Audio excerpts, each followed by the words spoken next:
One of our shooting days po for Zelda Tres, nag-post po ako noon, pinakita ko naka-Manila paper pa po yung aking lines dahil hindi po biro mag-play ng role ng attorney. Hirap po yung mga jargons.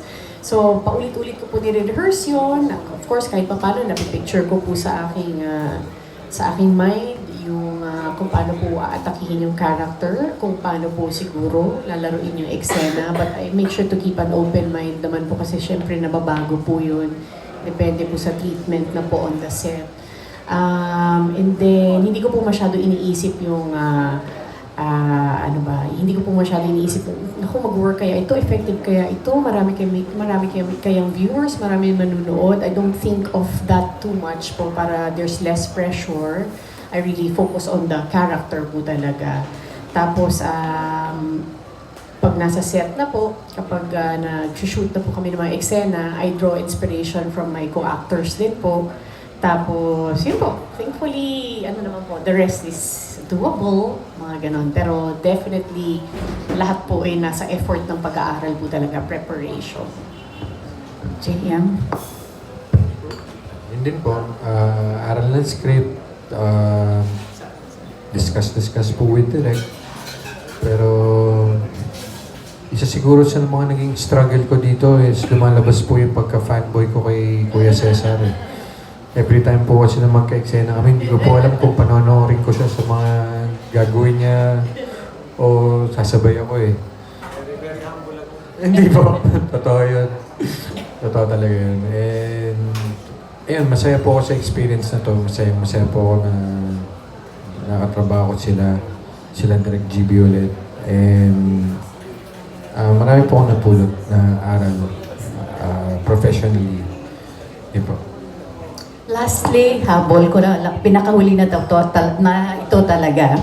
Anong na-discover nyo sa isa't isa since this is the very first time na nagkatrabaho kayong apat mula kay Direk? Na-discover.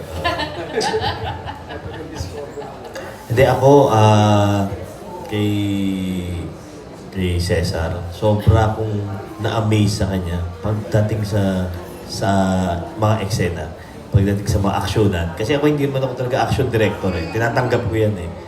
Pero yung, alam mo yung contribution ni, siyempre bilang Direk Cesar Montano na to, na-value ko yun. Sobra kong na-appreciate yung presence niya sa pelikulang ito. Yung kung ano yung natutunan ko sa kanya. So, ako very thankful ako doon. Kay Carla naman, siyempre si Carla, isa sa mga bida ng GMA eh. And ako, hindi naman ako nakapag-teleserye sa GMA. So parang, noong una natatakot talaga ako kay Carla. Kasi sabi ko, baka masukit, baka mataray. Pero, nung first meeting pa lang namin, naalala ko nung first meeting natin sa isang Japanese restaurant to. Naramdaman ko yung, sabi ko, napaka-humble nitong taon to. And kumbaga, true to the nature ng mga posts niya about kung paano siya mag-care sa animals. So nakita ko yun sa kanya, nakita ko yung personality niya. Kahit takot ako sa aso. Pero hindi na ako takot masyado. Konti na lang ngayon. Si JM naman kasi parang ilang beses na rin kami nagkatrabaho naman ni JM. So, si JM naman, laging may bago. Lagi siyang may bagong binibigay. So, parang hindi siya yung tipong artista na parang, alam mo na to, ganito gagawin yan dyan. Lagi siyang may surprise siya. Meron siyang ganun. To the point nga na nung nag-i-edit ako to, nandito nga pala yung editor natin. Brother ko, si Jeff San Pedro. Siya ating film editor. Nung nag-i-edit kami ni Jeff, ako na mismo yung kinikilig kay JM kapag yung kiligan yung eksena. Kapag naman serious, sabi ko, iba talaga itong batang to. Sabi ko, parang iba yung iba yung atake niya doon sa mga ibang ginawa namin dati. So, laging may bago. So, ayun. And sa buong cast, talagang thankful ako na nakatrabaho ko sila. Ako, hindi ako ganun kadalas din mag-mainstream na pelikula. So, kumbaga parang natutuwa ako na sa tuwing magpipelikula ako, happy ako dun sa cast ko. At masaya yung set namin.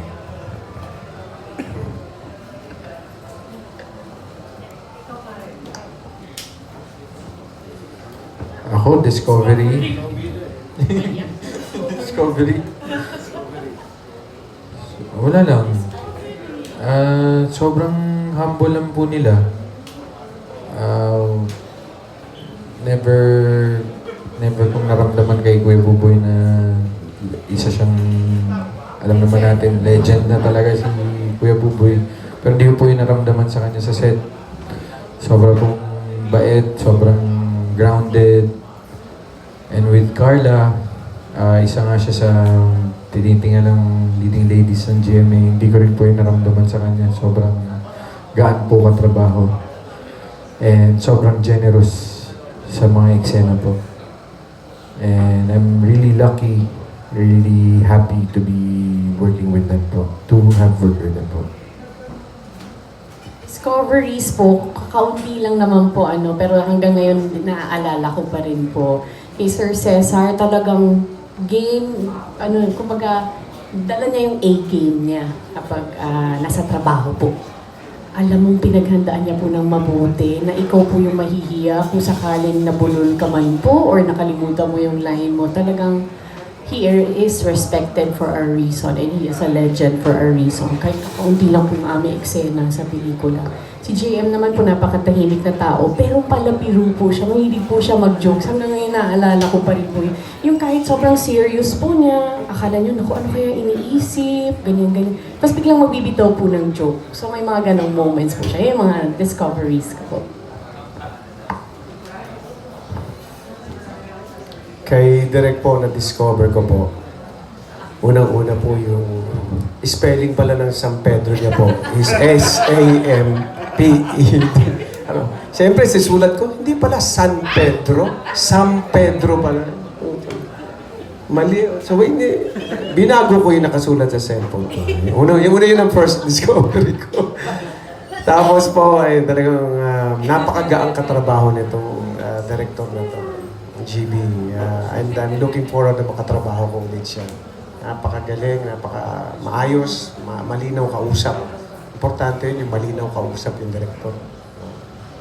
Si Carla naman po, akala ko po maganda si Carla. Yung pala po, saksakan ng ganda. Bukod sa napakagaling na artista, tama po yung sinasabi niya, parang mataray. Pero napakabait po, napakagaang tatrabaho, tama yung sinabi po ni JM. And then looking also forward again to work with her. Sana mayroong mas mahaba pang trabaho kaming magawa in the future. Si JM naman po, napaka soft-spoken, napakabait. Ganun kasimple lang siya, pero napakagaling. Tama ka, Maria. Napakagaling na artista. Kasi ni-review ko lahat eh. Siyempre, ni-research ko siya. Ito yung mga, galing ito. Iba to sabi ko Iba pala, hugot nitong malalim tong artista na to. And I look forward to work with him again in the near future. And I feel blessed to work with them.